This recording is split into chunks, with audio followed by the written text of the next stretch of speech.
the fourth, fifth, sixth, and seventh stanza in this video, and also I will be explaining you the use of poetic device used in the poem. The fourth stanza starts with I am orphan. This here the poetry takes a dramatic turn. For the very first time, due to the constant nagging and scolding by her parents, especially by her mother, now she starts to feel, Amanda starts to feel like a orphan. And she feels that it is better to be an orphan rather than to be the child of such parents who is completely nagging you, questioning you each and every time. Now she is again lost in her imaginary world. She does not have any shoes in her feet, and using her feet she is making some designs on the sand, and she is getting her feet more dirtier. Why?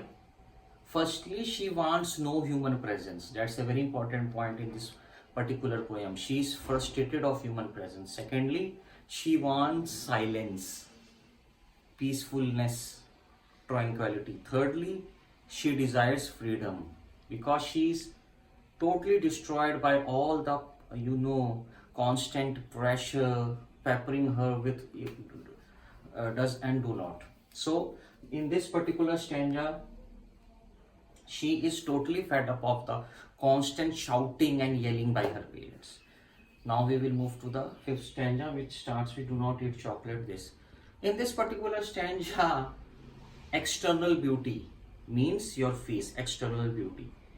Girls, particularly in Indian society as well as in the Western society as well, a girl face should be very shining.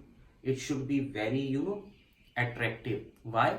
Because they generally feel if the girl has any marks, blotch, scars, pimples, acne on her face, that does not look good. So Amanda at a very small age is reminded by her parents that external beauty is very important. Her parents are telling her you should not eat the chocolate because last time you ate the chocolate, after that acne is a kind of a pimple which comes on the face. It has come up.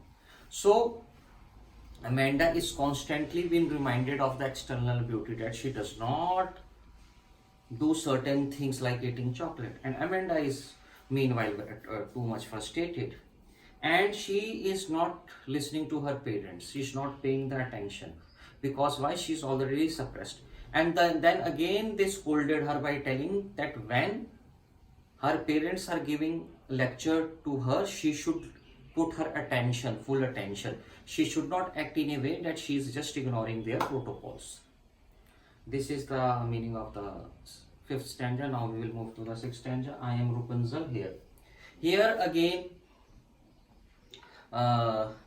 like the fourth stanza, here again she is totally lost in her imaginary world, where she is now thinking that it is better that she should have been a Rapunzel. Rapunzel was a fairy tale name of a girl with long and big golden hairs in a German fairy tale, who was held captive by a witch known as Gothe. Gothe was the witch who held Rapunzel captive on a high tower. Rapunzel was made to live on a high tower, and the witch goes to the high tower by using Rapunzel's golden hair. So Amanda wanted freedom like Rapunzel, but here a very pertinent point is being mentioned, that she does not want that her freedom should be curtailed like that which has captured Rapunzel. She wants that no human interference should be there. And she does not want that her freedom should be curtailed by a witch. Why? Because she does not want her hair should be used to capture her. So here again, imaginary world she is living in. Now it is being shown here that she is totally fed up of the human presence. She does not like humans. She like to live alone. Why? Because her parents never shown her the humanitarian side of themselves. They always were very cruel towards her, very animated, agitated towards her. They always try to suppress and coerce her freedom. This is the meaning of the sixth stanza. Now we are going to the seventh stanza. Stop sulking, Amanda. Now here the parents' role is dubious. They are camouflaging themselves, and they have totally, changed themselves. Like they are telling, stop sulking, means sulking like this. Amanda, what the society will tell when you will always make a sad face? They will think that her parents are constantly scolding her. So our reputation in the society will not go well with the other people. So please stop sulking, Amanda. Listen to us. Behave like a good girl. Follow our instruction and be a good. So this was the meaning of the seventh stanza. I hope I have explained each and every stanza very well. And now we will move to the poetic device. In the very first stanza, the poetic device alliteration is used in stop that slouch.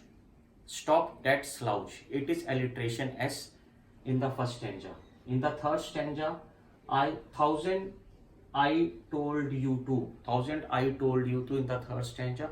This is also alliteration. Then stop that sulking. Seventh stanza, stop that sulking, again is the alliteration. Now allusion. Allusion is a poetic device which is related to the historical factors. Allusions are used in Mermaid. She is an imaginary fish like head, body and tail. Then Rapunzel, the German fiction character. Okay, these were two allusions. The metaphor used is orphan. She felt like a orphan in the stanza fourth. Languid emerald of sea. This she felt in the second stanza. Languid means very easily. Emerald means green sea. Metaphor is used. And silence is good and freedom is sweet.